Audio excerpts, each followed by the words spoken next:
Bonjour à tous, bienvenue dans l'invité de la rédaction de Médien TV. 120 milliards de dirhams, c'est le budget approuvé par Sa Majesté le roi Mohammed VI pour un véritable plan de reconstruction et de réhabilitation des régions sinistrées suite au séisme du 8 septembre. Ce budget est mobilisable sur une période de 5 ans qui représente plus de 9% du PIB national.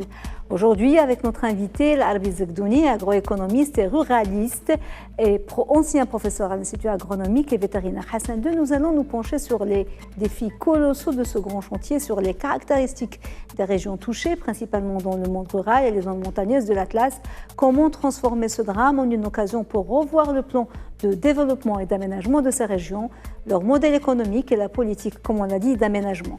Arbi Zegdouni, bonjour, merci beaucoup d'avoir accepté notre invitation. C'est toujours un plaisir de vous recevoir. Merci de Soumeya pour Arbi Zegdouni, je voudrais, même si on en a parlé pendant 2 semaines, votre lecture en tant qu'agroéconomiste, en tant que ruraliste, parce que c'est un séisme qui a touché principalement les zones rurales, votre lecture du séisme de l'Haouz du 8 septembre. Je tiens tout d'abord à réitérer mes vifs remerciements à votre chaîne de m'inviter pour participer modestement au débat en cours et nécessaire et utile vu les circonstances que traverse notre pays et qui sont marquées au-delà, j'allais dire, des problématiques antérieures qui persistent encore de sécheresse, de problèmes de stress hydrique, d'inflation, etc., etc. Aujourd'hui, notre pays, notre nation a été frappée le 8 septembre par un séisme violent. Lequel séisme, selon les spécialistes, se trouve être le plus violent, le plus puissant de tous ceux que notre pays avait subis depuis un siècle. Près de 7 degrés sur l'échelle de Richter, c'est énorme. C'est un séisme qui a touché, il faut le rappeler, et là peut-être j'aurai une observation à faire préliminaire, c'est que dans les masses médias, aussi bien nationaux qu'internationaux, on parle de séisme de l'Haouz. Je tiens juste à préciser que peut-être moi je serais tenté de qualifier ce séisme de séisme du Haut-Atlas. Et pour être encore plus précis, du Haut-Atlas central. Azelel ne fait pas partie de l'Haouz, Tcharoudant ne fait pas partie de l'Haouz, Ouarzazate ne fait pas partie. Peut-être que j'allais dire le centre de séisme s'y trouvait à Iril, la commune d'Iril, qui fait partie de la province de l'Haouz, quoi qu'elle est en plein cœur de Haut-Atlas.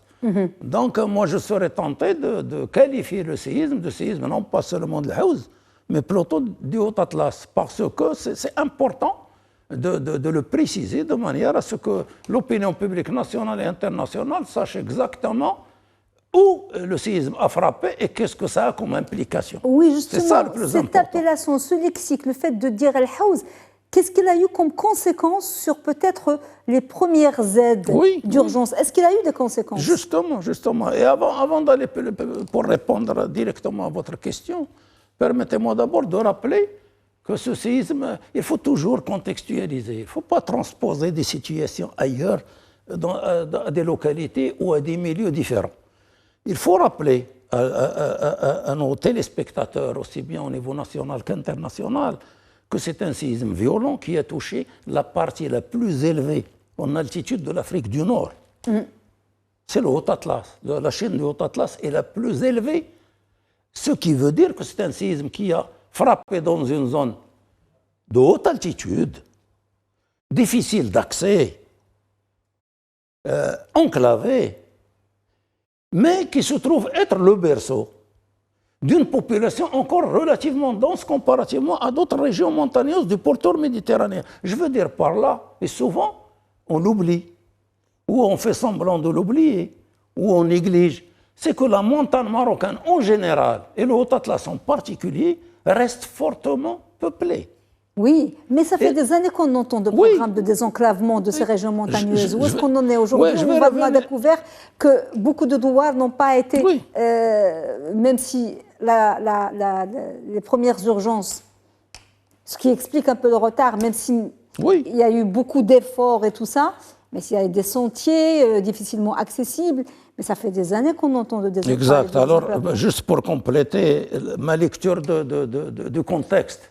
Donc, c'est des zones très élevées, difficiles d'accès, parce qu'ils sont enclavés. Il le reste encore pour une bonne partie du fait qu'on n'a pas investi suffisamment, ou peut-être on a manqué d'efficacité et d'efficience dans le programme national de pistes et routes rurales qui a été lancé en 1985, déjà, enfin 95, pardon, avec le PAGER et le PERC, c'est-à-dire l'électrification et la réduction d'eau potable, et le programme et la stratégie de développement social aussi, c'était à cette époque-là. Et donc c'est un séisme qui a touché une zone de montagne qui reste densément peuplée, qui reste relativement enclavée, où l'habitat est dispersé, il faut le rappeler. Il suffit de voir la taille moyenne des douars en nombre de ménages. Ça tourne autour de 50, 60, 100 maximum. Parfois, il y a de grands douars, mais généralement, c'est des douars.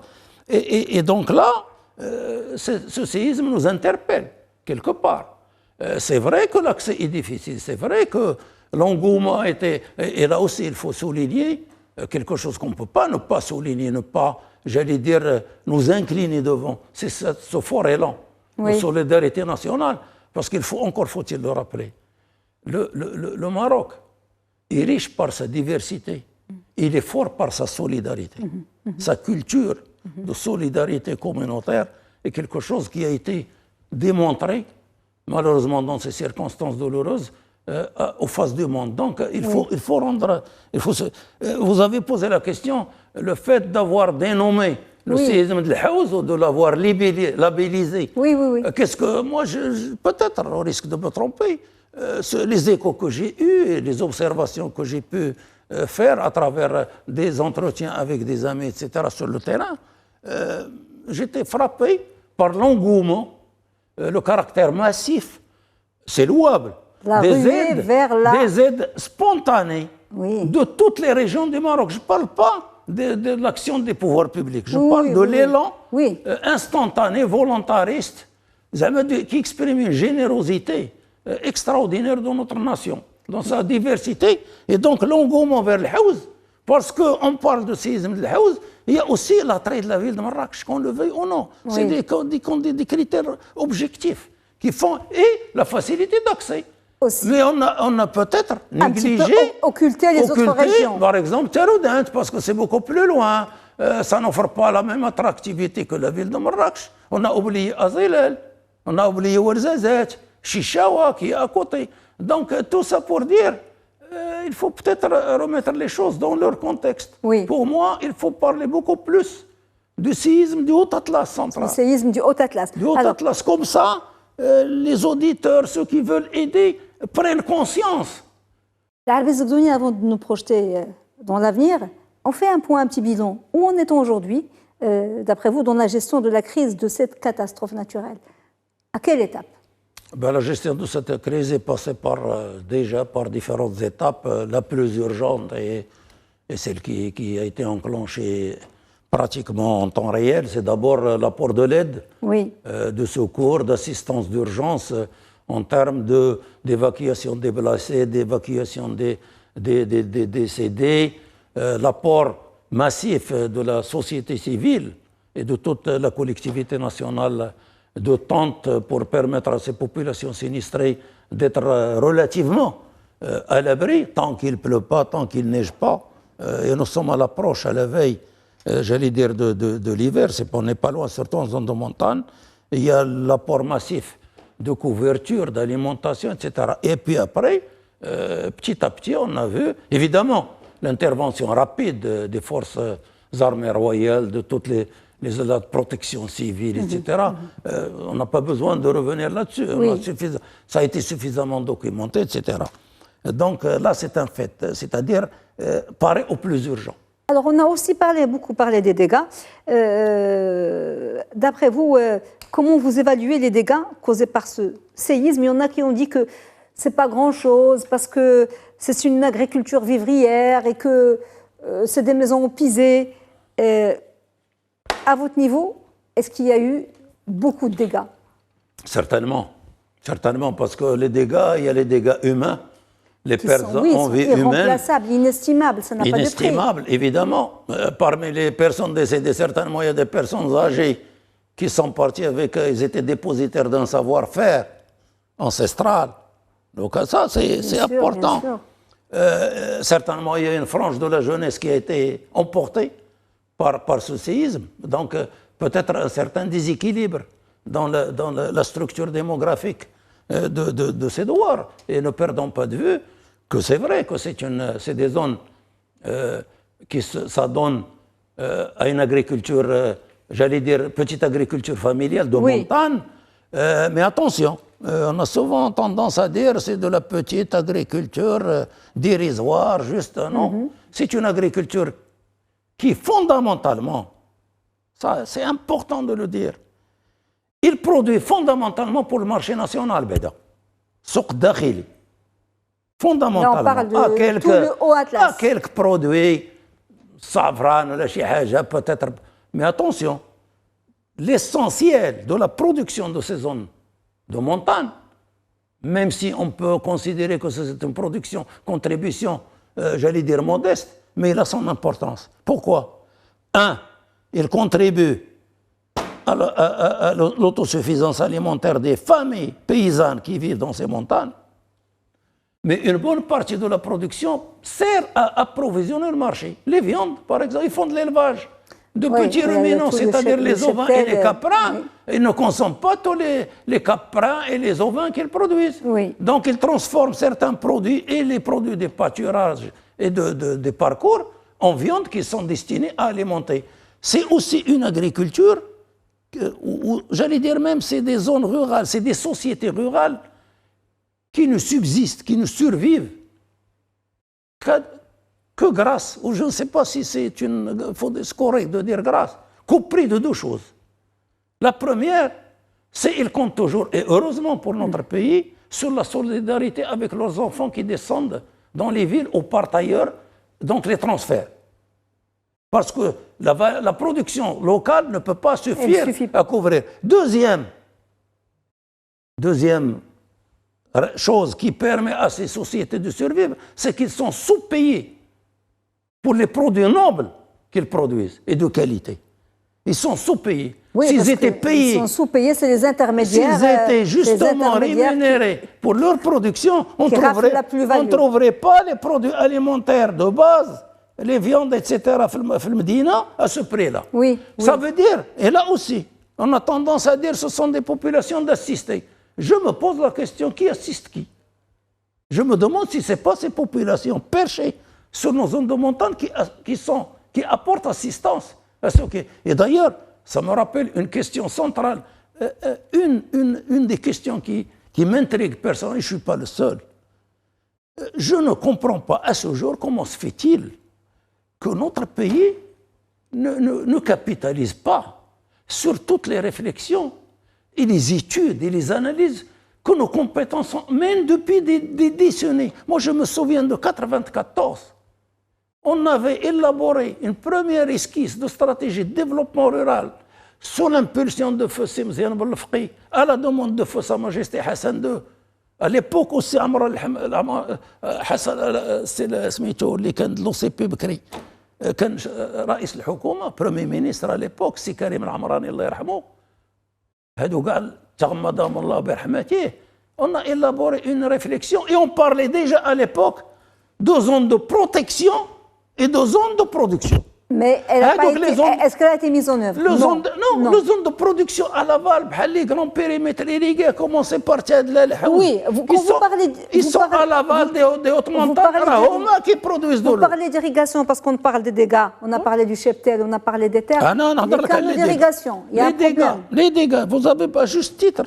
La question sur les dégâts, j'entends les communiqués, les bulletins d'information, les articles, on nous parle de pertes humaines, les décès, le nombre de blessés, on nous parle du nombre de provinces touchées, du nombre de communes touchées, du nombre de douars, du nombre d'habitants, du nombre de maisons partiellement détruites totalement. Je n'entends pas parler de l'inventaire des pertes en capital productif. Quelles sont les pertes en élevage? Les animaux qui sont partis. Et plus que ça, j'apprends aujourd'hui qu'il y a un effet encore plus terrible pour ces populations, les rescapés de ce séisme dramatique des zones de montagne du Haut-Atlas, c'est qu'aujourd'hui, ils sont obligés de vendre leurs animaux, à bas prix. Oui, en principe, il y a une commission des pêchés sur place pour faire l'inventaire et évaluer. Je n'entends pas. On va voir quelles seront les conclusions. Le capital productif cheptel, il y a le capital productif agricole, les saguias. Le nombre de saguias détruits, c'est phénoménal. Oui. Les terrasses de culture. Et, à mon sens, ça devrait figurer.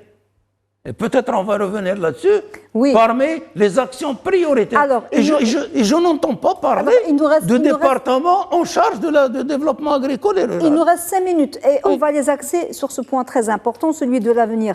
On a parlé des problèmes, ce n'est pas pour jeter la pierre à quelqu'un, mais pour dire on apprend des erreurs du passé. Le désenclavement qu'on n'a pas fait comme il faut. Il faut tirer les absolument. Comment concevez-vous la reconstruction et la réhabilitation des régions sinistrées?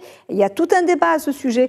Comment profiter justement, c'est peut-être un mal pour un bien, mais comment rebondir et revoir quelle démarche pour le développement et l'aménagement de ces régions?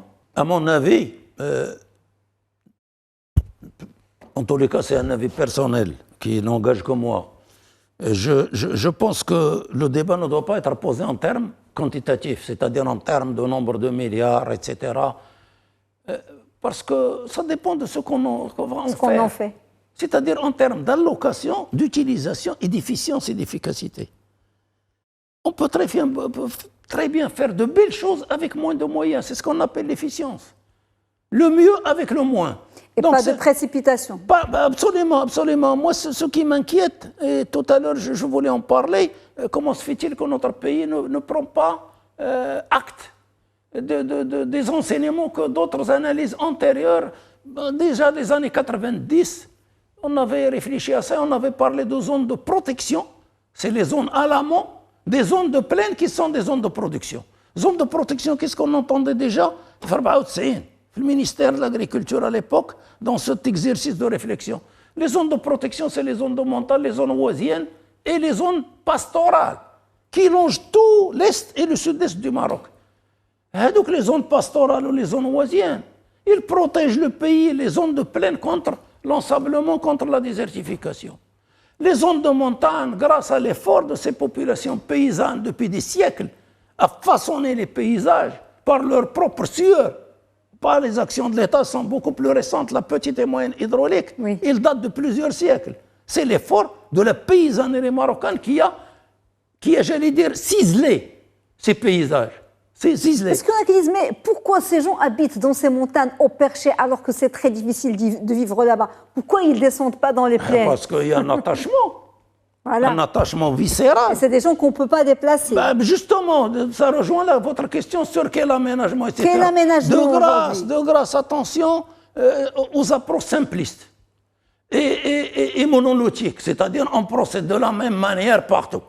Attention, nous avons des expériences, il faut les analyser. On ne va pas faire comme Agadir. Non, il faut les analyser. Il n'y a pas seulement Agadir, il faut analyser avec le recul nécessaire par une évaluation objective, neutre, externe, de gens qui ont la capacité de raisonner objectivement, détachés de toute considération de situation, de statut, Nous avons des expériences. Certains aujourd'hui parlent de l'idée éventuelle de regrouper des douars. Attention, chaque douar a sa spécificité. C'est une société, c'est une micro-société qui a ses fondements, ses valeurs, ses modes de fonctionnement, son mode d'organisation, etc., etc. Je veux dire par là, c'est un capital énorme immatériel. Dans chaque douar, il y a une mémoire. Il y a, j'allais dire... Donc il ne s'agit pas de déposséder les gens de leur identité et de les regrouper. Je ne généralise pas. Peut-être il y a des situations ce sont des mises en garde. C'est pour ça que les experts donnent leur... Il faut analyser les expériences antérieures de l'Amérique.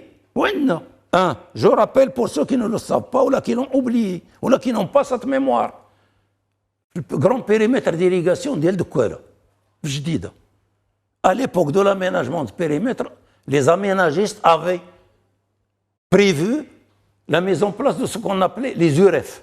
C'est les unités rurales d'équipement et de fonctionnement, où ils devaient amener la route, l'électricité, l'eau, pour que les populations s'installent dans ces espaces aménagés, où soi-disant les infrastructures de base, les classes d'école sont là. Sauf que Vous habitez ici, mais les animaux ne rentrent pas dedans. Attention. Nous ne sommes pas en ville. C'est des paysans, c'est des familles rurales, d'agriculteurs. Donc, c'est la première. Deuxième expérience. On a les suites des inondations de l'Arab, autour de Dar Gdari. Il faut aller analyser, évaluer. Nous avons plus récemment le séisme de l'Hossima. Il faut. Et en plus de ça, il y a le benchmark international. Donc tout ça pour dire, c'est important, c'est louable qu'on agisse vite. Mais ce que je crains, moi, deux choses. C'est la précipitation, notamment au niveau diagnostic. L'inventaire ne se limite pas à recenser les nombres de décès, les blessés, les maisons détruites, partiellement ou totalement. Qu'en est-il du capital productif? Qu'en est-il des terrasses de culture? Qu'en est-il des délimitations entre les propriétés foncières? Donc, il faut avoir... Ça prend beaucoup de temps. Qu'est-ce que je veux? Le message, mon message. 5 ans, ce n'est pas suffisant à votre avis? Non, mais je ne préjuge pas. Moi, j'attire l'attention. Je ne sais pas s'ils sont en train de faire aujourd'hui ou non. Moi, je dis attention, l'inventaire des pertes ne se limite pas à ça. Deuxième chose, éviter l'homogénéisation.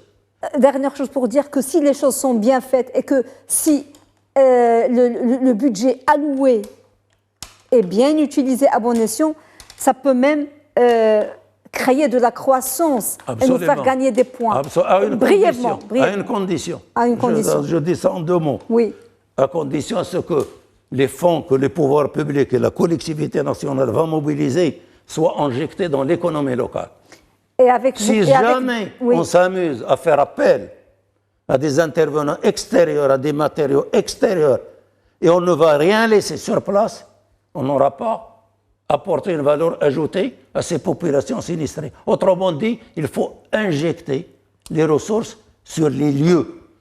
Et faire avec les compétences, les moyens, les ressources et les matériaux locaux, moyennant l'introduction des améliorations nécessaires pour sécuriser le bâti et le construire. On a espoir, on l'espère. Merci beaucoup, Albi Zegdouni, agroéconomiste et ruraliste, ancien professeur à l'Institut agronomique et vétérinaire Hassan II. Merci pour cette analyse et cet éclairage. Je vous en prie. Merci à vous et à très bientôt, j'espère. Merci beaucoup. Madame, monsieur, merci beaucoup de nous avoir suivis. Bonne suite des programmes sur Média TV. Très belle soirée.